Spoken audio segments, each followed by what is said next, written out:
you. There we go. Please sit down. I'm going to. There's a little story that they use in professional speaking when a person has had an accident like this. I had a hip operation, so I need a walker.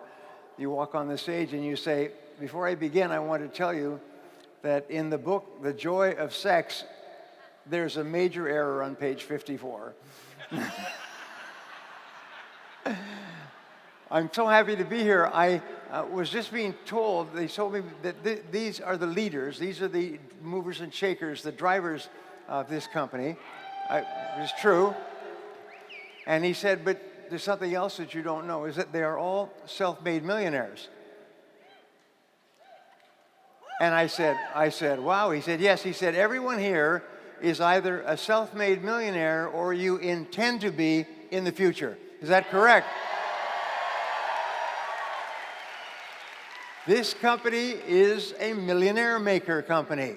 LifeVantage is here to give you the tools, one after another, like teaching you to be a cook in a kitchen, the recipes necessary to become wealthy.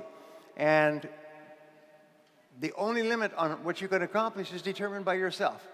So I started studying this subject many years ago when I was beginning as a speaker. I got a call from a gentleman who had 800 divisions in his business all over North America, and they're all coming together for an annual convention, and he had surveyed them, and they wanted to know how to become millionaires. And so he called me and he said, could you do a talk on how to become a millionaire? And I said, of course. When you're a junior speaker and you're starting off, you say, of course. I specialize in that. Whatever the subject is, stress management, family relationships, loss, weight loss, I specialize. I said, yes, I specialize in that subject. And he said, good.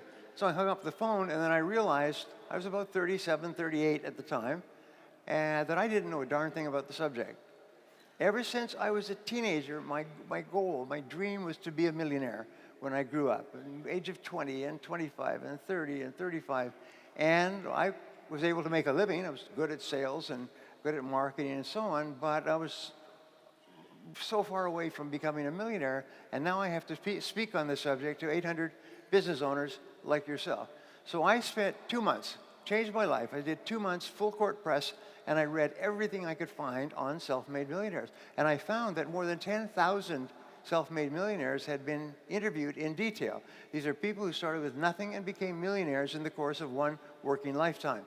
And they had said the things they did, the things they didn't do, the mistakes they made, the things that were not mistakes, and so on. And I put together a talk, and it was called The 21 Success Secrets of Self-Made Millionaires. And I got up and I gave the talk 2 months later, and it got a standing ovation. And people asked me, could you give that talk to our company? Could you give that talk again? And of course, I said, yes.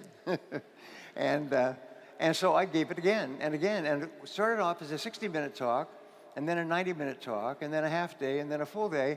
And I began giving the talk all over the world. And then I recorded it on audio and video. And I wrote it into a book form. And countless people, hundreds, thousands of people all over the world became millionaires. And it's very much like what I said before, is if you work with a master chef, the chef can teach you how to make absolutely beautiful dishes. So becoming a self-made millionaire, when I started off in 1980 studying this subject, there were about 5,000 self-made millionaires in America. Today there's more than 30,000. And the number is increasing about 1 every 8 minutes. And 87% of self-made millionaires are self-made, and they come from this type of business. So they say if you take 100 people at graduation from college or graduation from high school, one of those people will become wealthy in the course of their lifetime. 3 will become well off. 15 will have a good deal of money set aside, and 80% will be working, dead, or broke at the end of their careers at the age of 65. So when I was in my 30s, I did not graduate from high school. I finished in the half of the class that made the top half possible. They say everybody's good for something, even if it's to be a bad example. And I was a bad example. They used to say, if you don't watch out, you'll end up like Tracy. If you don't watch out, you'll end up like Brian Tracy. And that would scare people into doing their homework. Right? And so I left school in the 12th grade. I got a leaving certificate, not a diploma, a leaving certificate, and it says goodbye. That's one of those little emojis waving goodbye. And so my first job was washing dishes in the back of a small hotel for $1.12 an hour. I remember when I got promoted to $1.14 an hour, that was a major event in my life. And for years, I worked in laboring jobs, and I washed cars. I washed dishes until I lost that job, and then I washed cars until I lost that job, and then I washed floors for a janitorial service until I washed that job. And when you're young, losing is another word for involuntary career redeployment. That's where you get a chance to explore new jobs unexpectedly. Today, they give you 2 weeks' notice. In those days, they give you about 2 minutes' notice. We won't need your services anymore. Here's your check. There's the door. Goodbye. And so I would go from place to place and worked, and I lived in my car, and I did all kinds of things. But I always had this fantasy, undeserved, by the way, that I was going to become wealthy someday until I had this opportunity to speak. And as I began to study the subject, I learned some wonderful things that they're so simple, it means that everybody can become wealthy. What you need is a dependable source of cash flow. That's really important. And Life Advantage is a wonderful source of cash flow because all you have to do is just pump the well and the cash flow just pours down. Just keep filling the buckets, keep filling the buckets. And this company has only one aim in life, is to help you fill the well, is to pump the pump and to have the cash flow. Then the question is, what do you do with the cash flow? And that's a whole nother thing. So I'm not going to talk to you about that, but what I found was that there were 21 secrets. And so I recorded these and I gave them as talks and so on. Everybody loves the subject of becoming wealthy. And people started to come back to me after as little as a year and say, because of your talk, I'm wealthy now. I'm a millionaire now. And they would come back and their faces were shining, and sometimes they had tears in their eyes. Because I struggled and struggled and struggled. 1 year after I listened to your talk and began to practice those things, I became wealthy. Here's a couple of ideas, and then I'm going to give you 7 keys to becoming an outstanding leader in this industry and to becoming one of the highest paid people in our society and becoming wealthy. And the wonderful thing is they're not complicated. I'm not asking you to learn rocket science or anything. All you have to do is do simple things. What they found in the first major studies of thousands of self-made millionaires, they said, what is your secret? What did you do differently? And they all said something similar. All the self-made. By the way, we now have 2,595 billionaires in the world today. And we didn't have billionaires when I started off studying. Maybe had J. Paul Getty, the oil billionaire, but there weren't very many billionaires. Now there's 2,500. And 87% of them, according to Forbes, are self-made. These are people who started with nothing. Many of them were immigrants. They came to this country with nothing, and they started working, and they started doing certain things in a certain way, which we'll talk about, and they became, first of all, millionaires. Here's a one-liner for you, because many of you are already millionaires, is that the first million is hard, but the second million is inevitable. And when I learned that, and of course the reason for that is this, it's not, as Jim Rohn used to say, he said, it's not becoming a millionaire that's important, it's the person that you must become in order to become a millionaire. Yeah. You have to become a completely different person. You have to develop character beyond 99% of the people in the world. You have to develop honesty and discipline and quality relationships and the willingness and the ability to work and set priorities and all kinds of stuff. Because without that, nothing is possible. So once you've earned your first million, then you are the person who can earn a lot of money. And the second million it's never easy. Never easy, but it's easier. The first million is really hard. The second million, not so much. So I found that there were 21 secrets. The first one of all is dream big dreams. I couldn't believe it. Every single person who finally made it said the turning point in their life, they were driving down the road of life, not making much progress, which is that 80-20 rule that you hear. 80% of people make 20% of the money, and 20% of the people make 80% of the money. And what happens at a certain point in life, they change and go on a different road. And here's the turning point. It is make a decision. Make a decision that I'm going to become wealthy. I'm going to become a millionaire. And I will work hard, long hours. I will sacrifice. I will pay the price. I will do everything that is necessary, because you have a millionaire maker organization right here. The sole focus of this job is many wonderful benefits for users of the product, but the sole focus of this is for you to become wealthy by becoming successful, so that you can do all the wonderful things that you want to do for yourself and your family. So make a decision that, by gum, I'm going to do it. And I realized at the age of 36 that I'd wished and hoped and prayed, but I never made a decision. I thought, oh yeah, maybe someday it'll happen. Maybe there'll be a miracle on something. So I bought penny stocks or mining stocks, and I did all kinds of stuff, and not a darn thing happened. And then I found that the two things that millionaires say, number one is I was not more talented or smarter. I didn't get better grades than other people. He said, but I was willing to work harder than anyone else. I was willing to work harder than anyone else. I was willing to work harder, start earlier, work harder, stay later than anyone else.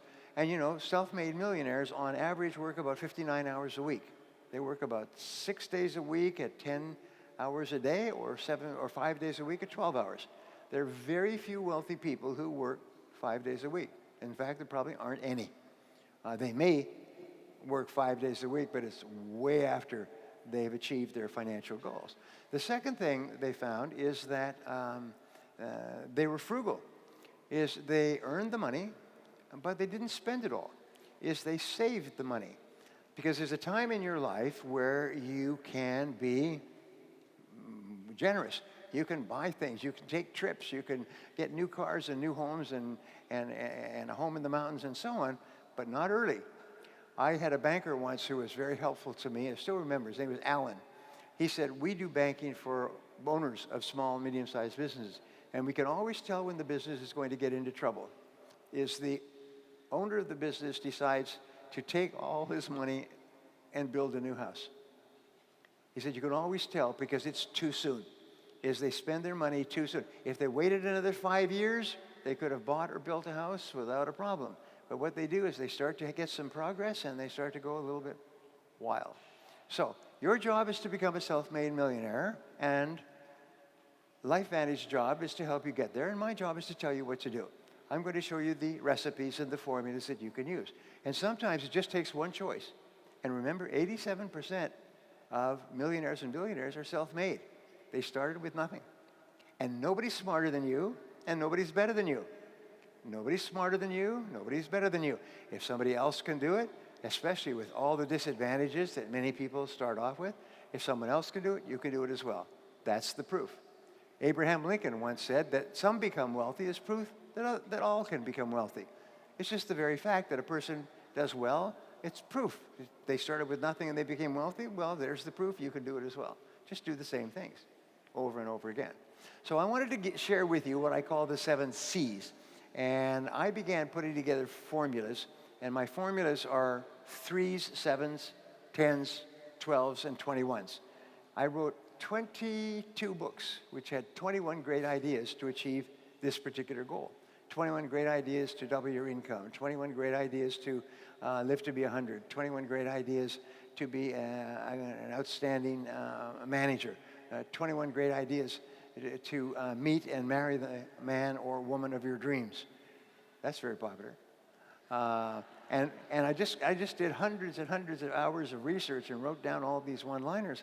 And people said just one-liner out of 21 changed their lives forever. So I'm very, very hungry. I spent about 150,000 hours studying. I study all the time. Yesterday on my way up here from San Diego. My son lives in Las Vegas. I probably read 3.5 hours, plus 2 hours before leaving, and I'll do another 4 hours of reading today is I just constantly taking in new information. Because one idea combined with your other ideas and with your opportunity here can transform your life forever.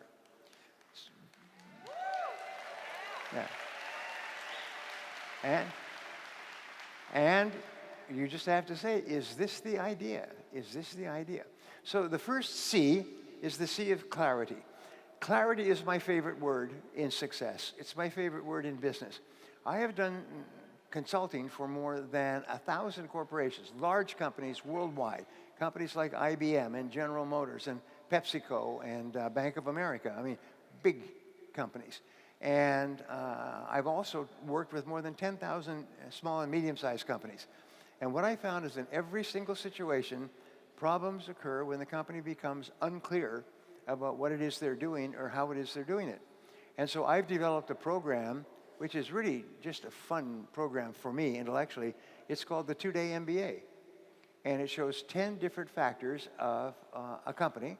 And these are the ones that I learned when I went to university, back to university in my 30s. And I find that all problems come from lack of clarity. What is your product? It's the first question you ask. Who is your customer? What does your customer consider to be more valuable than anything else? How are you superior to your competitors? What can you do to attract more customers? What can you do to close those customers? I'll come to this in a second, but basically it's clarity, lack of clarity. Now here's something else I learned, and they did a study of 50 owners of companies, successful owners of companies like yourselves. And they asked them, what is the very best time management or business tool that you've ever discovered? 49 out of the 50 held up a yellow writing pad. Yellow writing pad, sort of like this. And this is what they did. This is how they planned their day. They made a list, to-do list. Today's date, they wrote down everything they had to do. They always work from a list. Always work from a list. Always work from a list. If you don't work from a list, it's very much like taking your hands off the wheel of your car going down a winding road in the mountains. What happens is your life's going to go up and you're instantly going to start doing irrelevant and unimportant and useless things. And at the end of the day, you'll be exhausted and you'll have accomplished nothing. Now, I know this doesn't apply to anybody here, but it does happen. And so therefore, clarity is really important. We say in life that in life you have turning points. And I've written and published now 86 books because I developed a formula for writing and publishing books. I have contracts for 4 more books, and I have 2 more books on top of the contracts.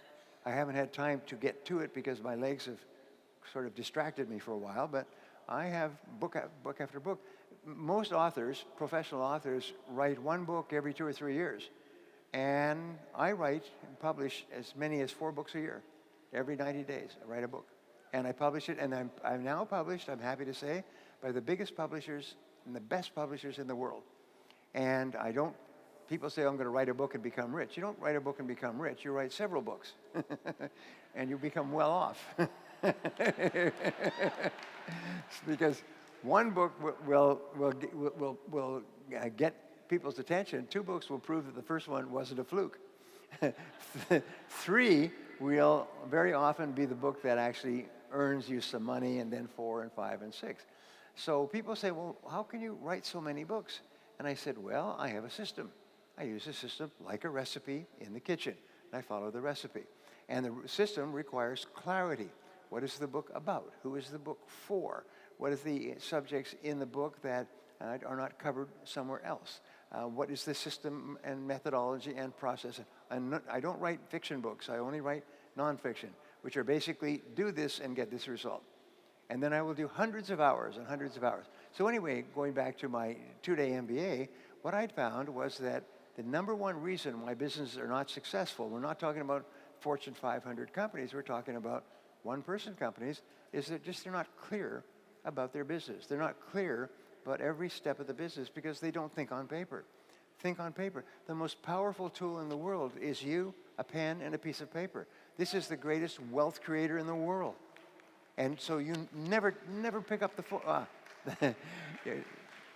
You never answer the phone without something to write down. You make notes all the time. Make notes, make notes. Now you can actually capture all your notes on your phone. But what I found is that if you write it down, it records into your brain, and your chances are you'll remember it. I found that if your goals are not in writing, and one of the things I taught, and I've taught more than 5 million people, is write your goals down on paper and write them down in the present tense as though you had already achieved them. I earn X number of dollars in 2019. I am a self-made millionaire by January 1st, 2025. I weigh X number of pounds. I live in a 5,000 square foot house with a separate bedroom for each one of my children. In other words, write it down as though it were already a fact, and you're just reporting it. You're just reporting the fact. Your subconscious mind is marvelous, but what it does is it only thrives on goals that you pronounce in the now, in the present tense. And so you now have a dynamism. It's called I'll think of the word, but it's a dynamism in your brain where your brain knows that you're only earning this amount of money, but now you're saying, but I earn this amount of money. Your brain knows that you're not a millionaire, but now you're saying, I am a millionaire. And so your brain goes to work to close this gap between where you are and where you want to be. And your brain starts to work 24 hours a day. And it works, and it gives you ideas. Each person here has what is called the superconscious mind. And this mind has been talked about for 5,000 years, and some call it the oversoul, and some people call it the God mind. Some people call it God, spirit, whatever it happens to be. But there's this incredible power in the universe that you can tap into. You could just reach into it by simply writing down a goal clearly on a piece of paper, and then this mind goes to work 24 hours a day to bring it into your life. You all read the books about the law of attraction and so on. Well, the fact is that once you are clear on a goal and you write it down, not type it, but write it down, is you force this energy field of attraction, and it starts to pull into your life everything that you need to make the goal clear. But if it's not in writing, not a darn thing happens. And so I'm going to ask you, I sometimes ask people, say, please, please, please, just do one thing for me, is write down your goals. After this seminar, follow the instructions. I will give you an instruction. And by the way, we made available my goal setting formula online for everybody here, so everybody can go online to LifeVantage and get it. And because it will save you 10 to 20 years of hard work. Your life will transform. It's almost like taking some magic elixir. Your whole life will be different. So anyway, what you do is, I said in life, every person has a turning point, and the turning point comes when you set upon a major goal. When you decide upon a major goal, and since you're going to be working for money in business all your life, you might as well set a goal to earn a lot of money. You see, in life, you can earn a lot or you can earn a little. And if you have a choice, I recommend to you that you choose a lot, okay? Because if you don't choose a lot, by default, you automatically get a little. And there's 80% of the population out there is wandering around and complaining about successful people, wah, wah, wah, life's not fair, and so on. No, because once you are clear about your goal, you start to see all kinds of opportunities, things that you can do that you hadn't thought of doing, that move you faster toward the goal and move the goal toward you. You activate this field of magnetism, and you start to attract into your life people and circumstances who help you to achieve the goal, and you help to achieve their goals. I mean, it's the most amazing thing. And it is true, and it has been true for thousands of years, and it is the great secret of success. So let us talk about the 7 C's. And I could spend all day on these. But number 1 C is clarity, is being absolutely clear who you are, which means what you want in life, what kind of a person you are, what you believe in, what's important to you, what you care about. You'll never be successful unless you're doing something that you enjoy and doing it well. Napoleon Hill threw this contribution onto the table in 1936. He said, do something that you love and do it well, and you'll never work another day for the rest of your life. you just never work again because you can hardly wait to get to work. You can hardly wait to do it because you love it. A turning point in my life, and I'm trying to give you a lot of stuff in the time that we have. A turning point in my life took place in about 1987, and I attended a seminar, and the speaker at the seminar talked about the importance of self-esteem. And what he said is your self-esteem is defined as how much you like yourself. And the more you like yourself, the more you like other people. And the more you like yourself, the more confidence you have, and the more willing you are to try different things. And the more you like yourself, the less afraid you are of making mistakes. So you're willing to take chances with the possibility that you won't be successful. The more you like yourself. And the way that you build up your self-esteem is you simply say, I like myself. I like myself. I like myself. Say it. Say it. I like myself. No. Don't suck your thumbs. Say it. Say, I like myself. Yeah. Wonderful. And the most powerful thing that you can do in this business is to help other people like themselves. And how do you help other people like themselves? You treat them well. You practice the golden rule. You treat them the way you would like other people to treat you. And so they feel valuable and important. And they want to be around you. And they want to accept your guidance. And they want to do what you instruct them to do. And they want to become successful as well. And so the more you like yourself, the more you like others. And the more you like others, the more they like you right back. And it becomes a positive upward spiral that makes you happy. The wonderful thing about Utah and the religious proclivities, if you like, which I admire so much, is the focus on the family and the focus on children. And the greatest thing that you can do for your children is to raise them up so they're self-confident and have high self-esteem. So they like themselves and value themselves and consider themselves to be worthwhile people. Isn't that true? And that's the most important thing in the world. I have been so blessed. I have the most wonderful wife. 40 years. Our anniversary is 40 years in June. And Rita, by the way, who just came up here to get a check and the flowers. She prefers the check to the flowers. She told me that. She is just celebrating her 40th anniversary. Isn't that great? 40th anniversary? It's great. So we have four wonderful children, and we have never criticized our children or punished our children in their entire lives. We've had a lot of heart-to-heart talks. But we've never punished them and never criticized them. We've never done anything to take away their self-esteem and self-confidence. We've always told them what wonderful children they are. And now, 3 of the 4 are married. We have 7 grandchildren.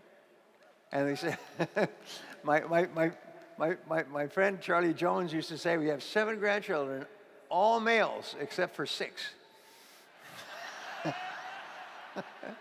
So I have 1 grandson and 6 grandchildren, 6 granddaughters, and so on.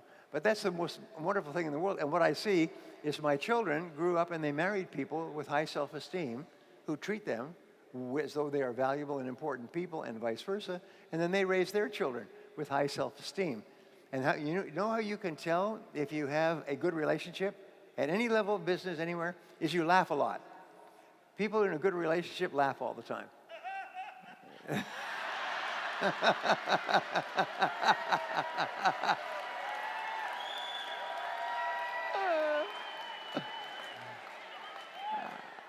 Absolutely. Thank you, sir. But it's so true. Isn't that true?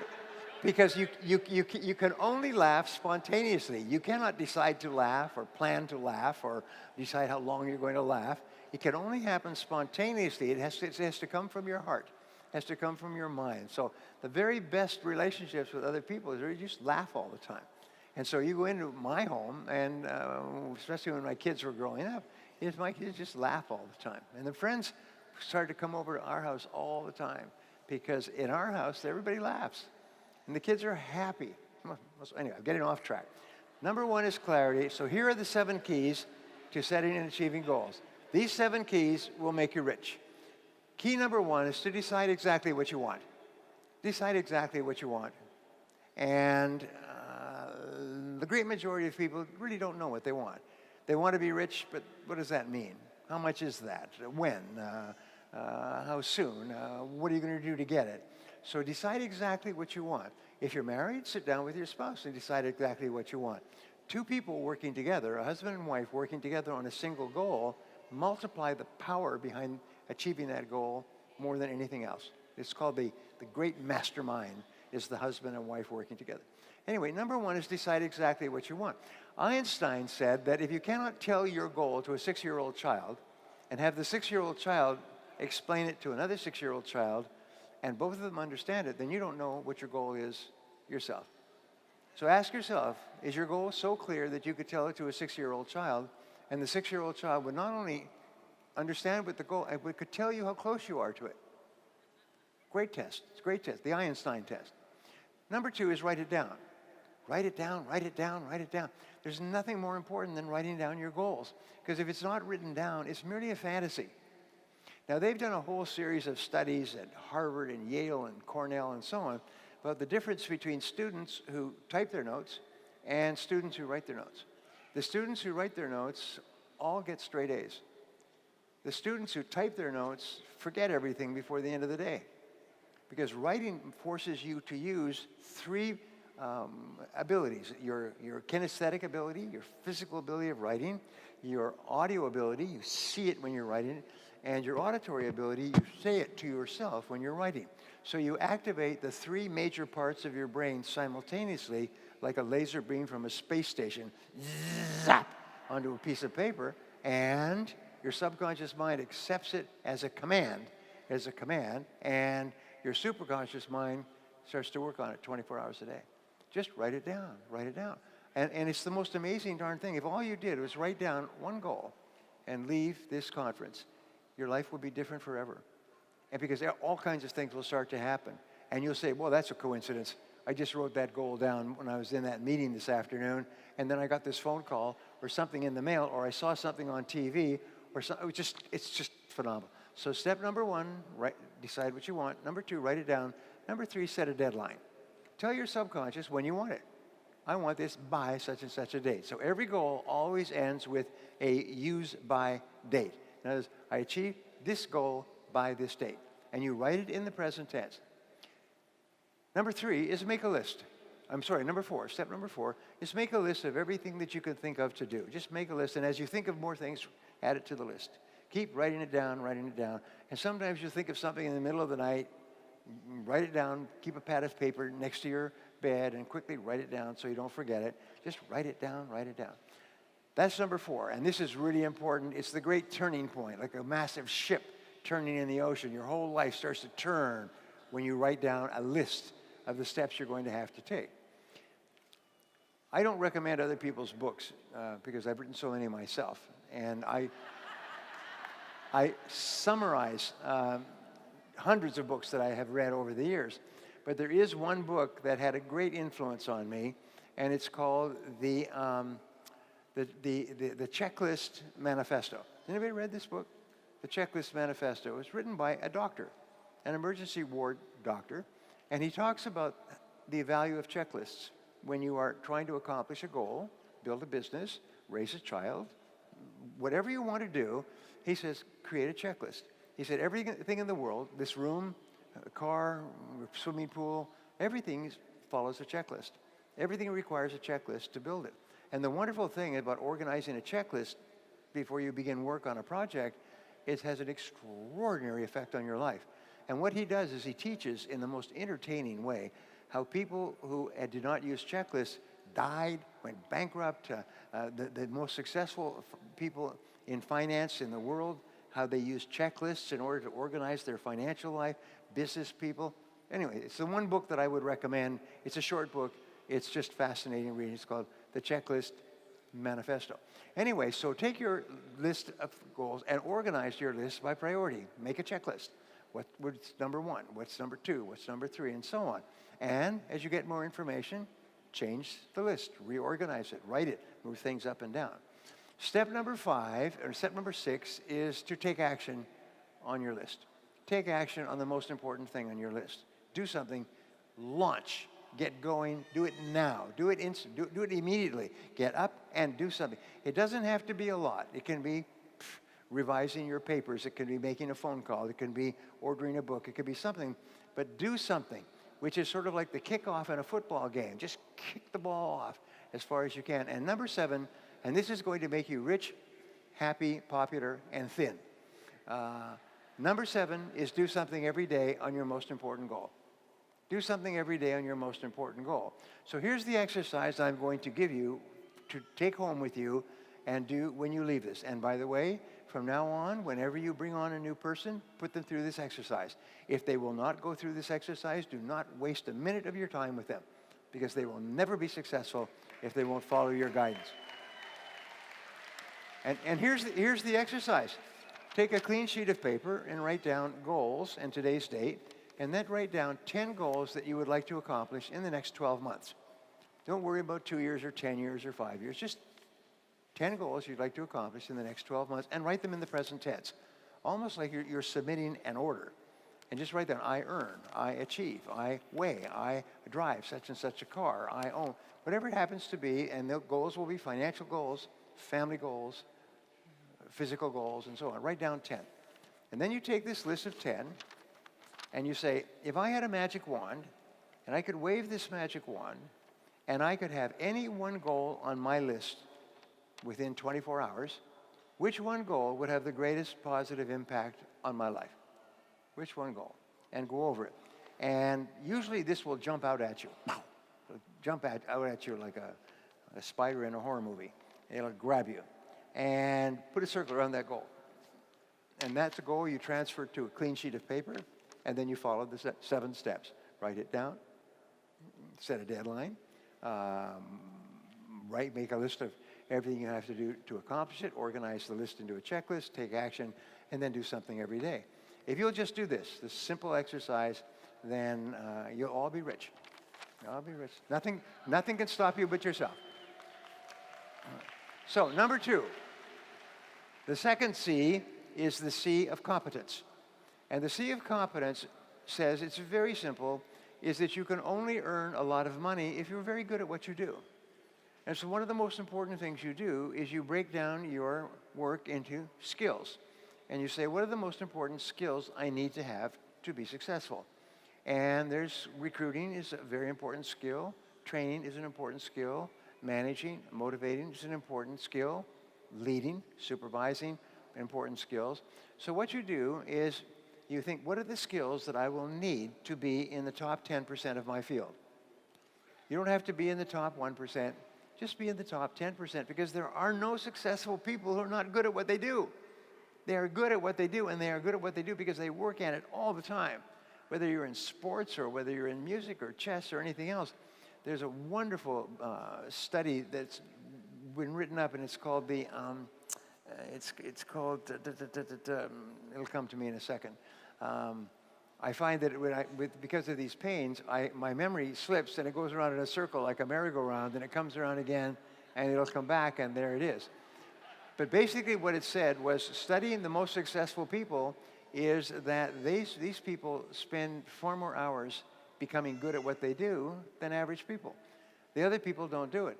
And that everybody has natural abilities, but the ones who use those abilities transform themselves by really, really working hard at becoming good, one skill at a time. This is another thing that's really important. Don't try to be good at everything, because what happens is you just break down. You just overwhelm yourself, and you'll just give up. And you say, oh, I tried that before. I had an experience, which I'll pass on to you. When I was a young man, I was in my 20s, and I was in sales, and I was in cold calling sales, knocking on doors every day. And I was making 1 or 2 sales a week. I was living in a little rooming house with a bed and a floor and a little bathroom. And I was struggling. I could tell you within $1 how much money I had in my world at that time, because it was less than $1. And I worked, get up at 5 or 6 o'clock in the morning.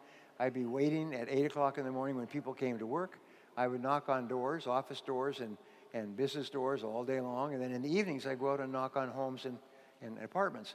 And I would make call after call after call. I made hundreds of calls and with no sales. The first year, I made more than 20,000 calls and only made a few sales, just enough to survive. And then one day, I asked a question, which I'm going to help you with. As I said, of all the skills, what's holding me back more than anything else? And the answer was closing the sale, is that I couldn't get people to make a decision. I was enthusiastic and positive and everything you could want and so on, and people were very interested and friendly, but at the end of the conversation, they would say those awful words, "Let me think it over," or "Let me think about it," or "Leave it with me," or "Can you get me some more information?" The words "I want to think about it" mean goodbye forever. We will never meet again. And I was getting this all the time, so I made a decision. I still remember the time, date, place, sitting in my little rooming house when I decided I was going to learn how to become very good at closing sales.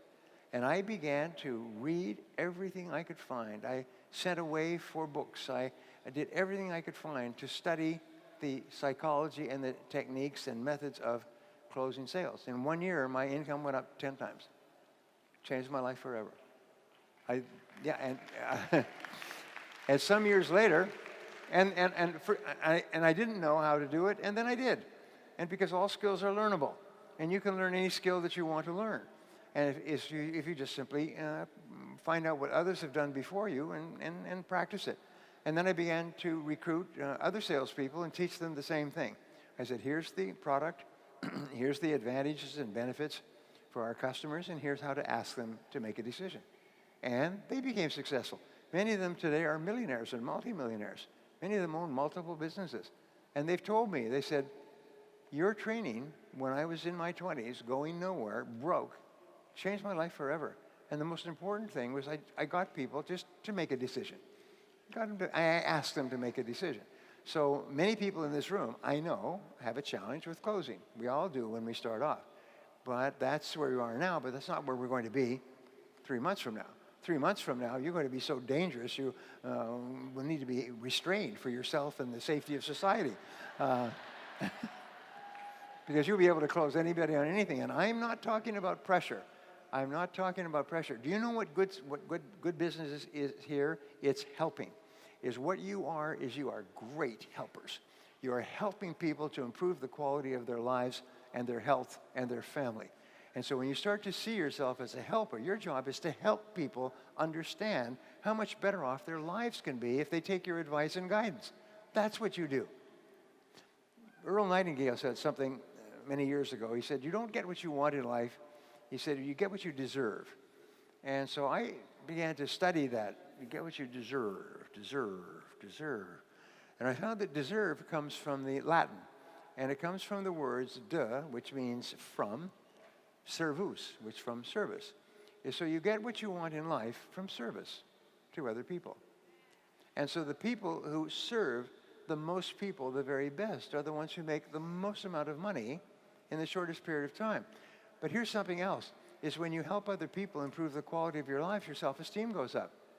And your self-confidence goes up. And you feel happy. And you like yourself more. And you like other people.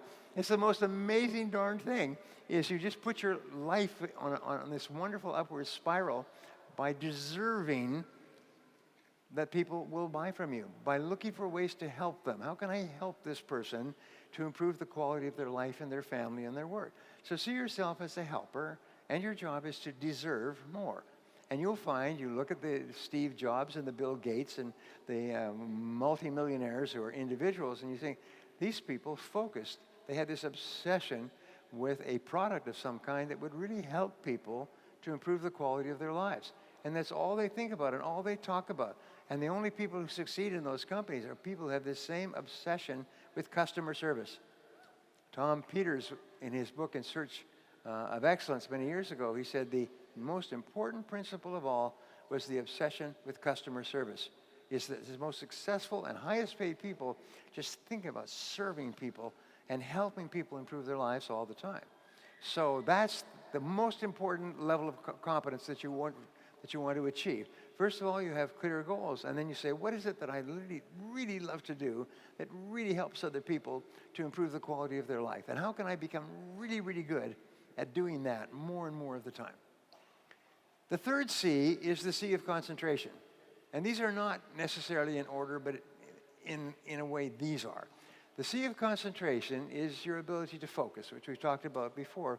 It's your ability to focus single-mindedly on one thing at a time and to work on that one task until it's complete.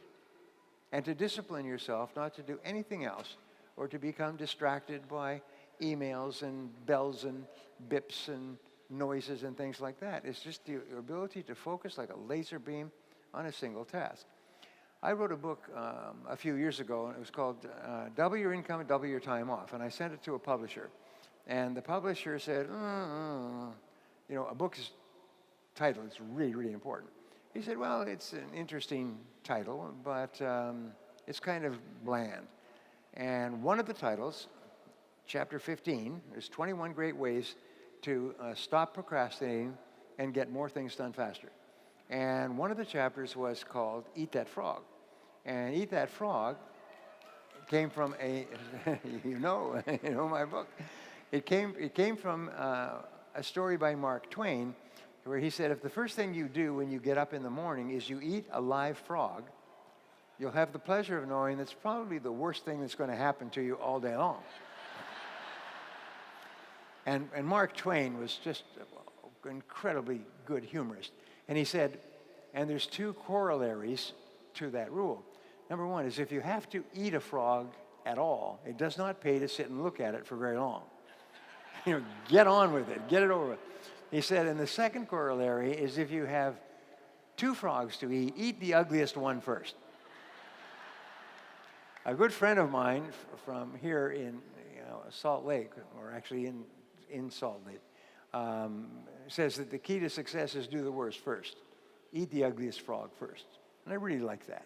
And so your job is to eat that frog. So my publisher came back to me and he said, if you could take this title and take it and make it the title of the book and then run the theme of eating a frog, getting prepared, getting ready, picking the most important things first, all the way through, we could publish it as a book and it might sell a few copies.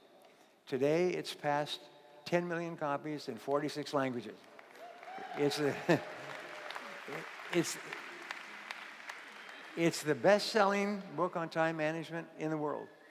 And I've had countless people come to me all over the world because it's in so many languages. And they say, this book made me rich. This book made our company the number one company in Europe, number one company in the country. It made us rich. They said it made me double, triple, quadrupled my income. People have transformed their lives by this simple concept. And the concept is, once you have determined the most valuable and important thing you can do, start with that first and do only that task until it's complete. Now, the first time that you try to do this, you will find it's quite difficult. Napoleon Hill did a subsequent book to his book, Think and Grow Rich, and it was called The Master Key to Riches. And after 260 pages, he gives you the answer, the master key to riches. In the first paragraph, he explains, in this book, you will learn the master key to riches. And so it's a whole book on motivational ideas and principles. And the last line of the last chapter of the last page is, now you know the master key to riches is self-discipline. And what we have found is that the most successful people have come to that conclusion as well, is that self-discipline is the master key to success. So for you to write down your goals and make a plan and set priorities and start with your most important task takes tremendous self-discipline. If you haven't done it up to now, it's so hard. But Goethe said, everything is hard before it's easy. And everything at the beginning is difficult, but later it becomes easy and automatic. You have to force yourself to discipline yourself at the beginning, but after that, it becomes easier, and you actually feel happy. Now, here's the most wonderful thing. When you discipline yourself to start and complete a task or a part of a task, you feel like an athlete. So here's my question. If an athlete runs in a race and comes in first, what do they call this person? The winner. Exactly. I've studied this hundreds, thousands of hours. What it says is that when you win, when you come in as the winner, your body releases endorphins which are called nature's happy drug, they make you happy, and dopamine, which is a form of energy that you get from a positive experience. So when you complete a task, your body releases these drugs and you feel happy. So they call it, the psychologists call it nature's happy drug. If you want to be happy, just start and complete a task. And you get a zip. Wow, wow, you feel happy. So I organize my life, so I organize my tasks, and then my wife, Barbara, will come in and say, we're going to have dinner in 10 minutes. So I say, okay, 10 minutes. Let's see, what have I got here that will take 10 minutes? I can do this in 10 minutes. So I'll always end my day with a completed task. It's a real simple thing, and I've done it. I tick it off, complete, down, and I'm happy. And I walk out and I'm smiling. When you make a person feel like a winner, you feel happy. When you discipline yourself to complete a task, you give yourself a buzz. Alfred Adler, one of the top psychologists of history, called this a positive addiction. He said if you start and complete a task, you get a buzz. And the buzz becomes addictive. You start thinking, no, I want that buzz again. But the buzz is a positive addiction in that it makes you happy when you do it. So every time you start and complete a task, you feel like a winner. And when you feel like a winner, you want to do it again and have that winning feeling. If you want to raise happy, healthy, self-confident children, one of my programs, 21 Great Ways to Raise Happy, Healthy, Self-Confident Children, one of my 21s, is what you do is you make your children feel like winners all the time. If you're happily married, make sure that your spouse feels like a winner all the time. How do they feel like a winner? Is when you praise them or compliment them, thank them for what they did, acknowledge their success, whatever it happens to be, make them feel like a winner. Because every single time you start and complete something, and it's acknowledged, the person feels like a winner. Do you know that the greatest speed records, Olympic records, are always broken in front of the biggest crowds? Interesting point. The biggest crowds. You get 10,000 people, you get a record. You get 50,000 people, wow. 100,000 people, they break all the world records. Because the greater the amount of praise and that you get from winning a race or potential winning a race, the faster people run. Interesting thought. So those are the first three. Clarity, be absolutely clear about your goals and what you need to do to achieve them. Competence, become very good at your tasks. And number three is concentration. Concentrate single-mindedly on your most important task and stay with it until it's complete. By the way, I could speak for 2 days just on concentration. And I have taught these principles all over the world, but that's all that you need. Start and finish your most important task. Number 4 is constraints. Now, constraints is a concept that was developed in Tel Aviv by a management consultant many years ago.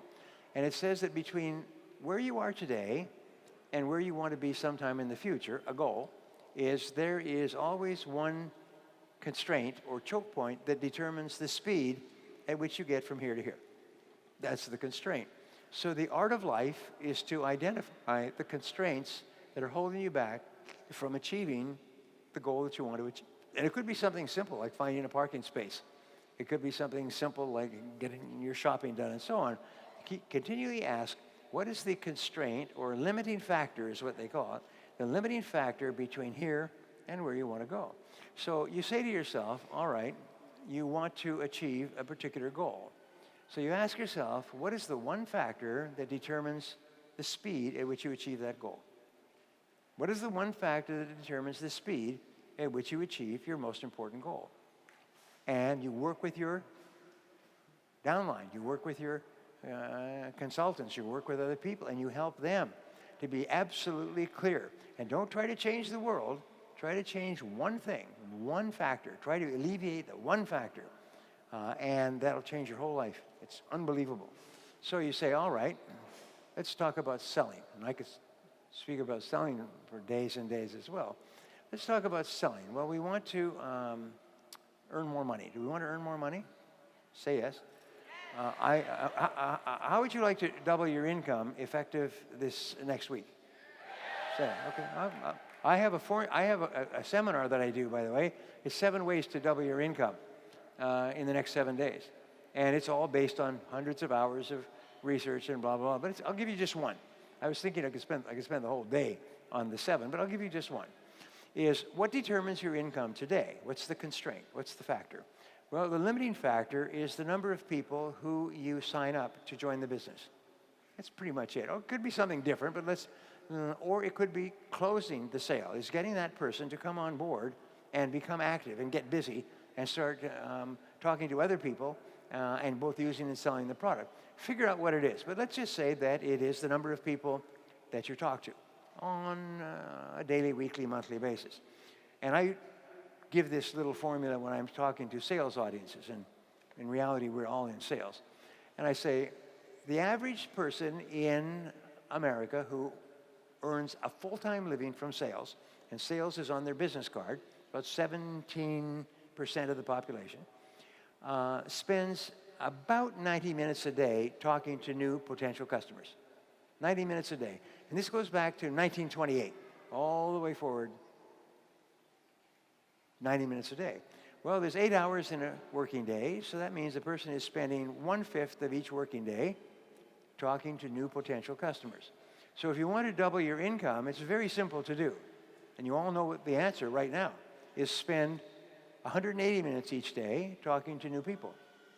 Now, you can't control or determine which one of them is going to buy or join or something else, but you know that if you speak to enough people will join or buy or become customers or become distributors and so on.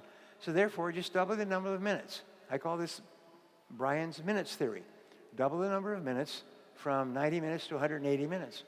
Or if you're working whatever number of minutes today, and you could calculate that, track it for a week. Every day, track how many minutes you're spending talking to new people about this business, then double the number of minutes. Now, you can't double the number of minutes overnight. It may take you a week or 2 weeks. But my promise to you is that if you double the minutes, you'll double your income. If you double the minutes you spend face-to-face, head-to-head, eye-to-eye, ear-to-ear, we say knee-to-knee, heart-to-heart. If you double the minutes, you double your income. And I've had countless people come to me, and it's interesting. They come up at the seminar and say, that's a bunch of BS. I've been in my business for years. This competition is so tough. You can't double your income just blah, blah, blah, blah, blah. And then I come back 6 or 12 months later, and they come up to me and they say, do you remember me? And I don't. But they say, I told you it was a bunch of BS about doubling your face time and doubling your income. The week after I went out, I said, I'm going to prove that person's wrong. I'm going to prove that he's just a dork or something else.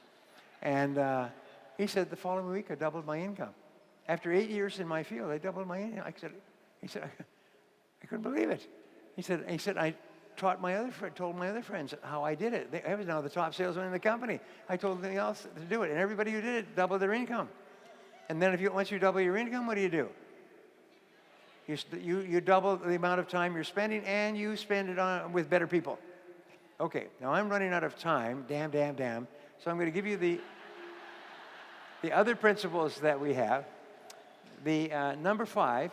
Number 4 is constraints. Number 5 is continuous learning and development, is dedicate yourself to becoming better and better at what you do. It must be a part of your life. You must breathe in, breathe out, and learn new things. Self-made millionaires, self-made billionaires spend 60 to 90 minutes every day studying their field, reading new material. Warren Buffett was just relegated from number 3 to number 4, richest man in the world. And Warren Buffett reads 500 pages a day. Warren Buffett reads 5 to 8 hours a day. Warren Buffett reads 7 days a week. He reads all the time, and he's one of the richest men in the history of the world. And he and his partners all say the same thing. You've got to read. Read and learn all the time. So part of your life, don't ever listen to the radio. I say you should never even know if your radio works in your car because you never listen to it. The CDs that are available to help you become better are unbelievable. You can download them with Audible and put them onto your iPhone. You can listen to them in every part of your life, and one idea can make you rich. So just keep flooding your mind with new ideas. Number 6 is commitment. And we know this because you talked about it a lot. Commitment is really important. There's no success without commitment, without you putting your whole heart into what you're doing and putting your whole heart into what you're doing for a long time. But if you do, there is no limit on what you can accomplish. As you get up in the morning and you make a decision that, by gum, I am going to succeed in this business no matter how long it takes, no matter how many hours a day. And number 7 is courage.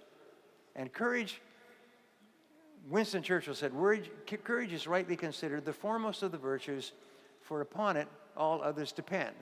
And in courage, what you have is 2 parts. The first part of courage is the courage to begin, to launch, to take a chance, to face failure and rejection, to try something with a very great possibility that you will fail and you'll feel embarrassed and upset and your self-esteem will go down and so on. But the second part of courage is persistence. It's the power to keep going and keep pushing yourself and driving yourself. And I had a transformation many years ago, which I will give to you. A woman that I was going out with before I was married, she asked me, Brian, she said, what is your best quality? And I thought about that, and I said, I think my best quality is that I never give up. And that's your best quality. She's a very insightful woman. I still remember her. Very intelligent. My best quality is I never give up. And so I've spoken to audiences like you, and I have found that that's true, is I never give up. And my children never give up. It is not in our vocabulary. We never think, we'll try something different, we'll try something new, we'll take the losses and so on, but we'll never give up. So how do you develop this unshakable quality of persistence, which will guarantee your success in life? Nothing can stop you if you don't quit. If you don't quit, then the only alternative is you must succeed, and eventually you must succeed greatly. Well, the great rule, you become what you think about, but you become what you say to yourself. So what you do is you say to yourself these magic words. You say, I never give up. Say it. Say, I never give up. I never give up. I never give up. I like myself and I never give up. You repeat that over and over, and repeat it to your kids. I love you and you never give up. Repeat it to your downlines. Repeat it to your friends. Make it something when people say, well, I don't know a lot about him or her, but I know one thing is he or she never gives up. They will not stop. They will keep coming at you like a bulldog. They will never give up. If you never give up, my promise to you, my guarantee to you, is that you are going to be an enormous success in the months and years ahead. And I hope you are. Thank you very much. Thank you. I feel good.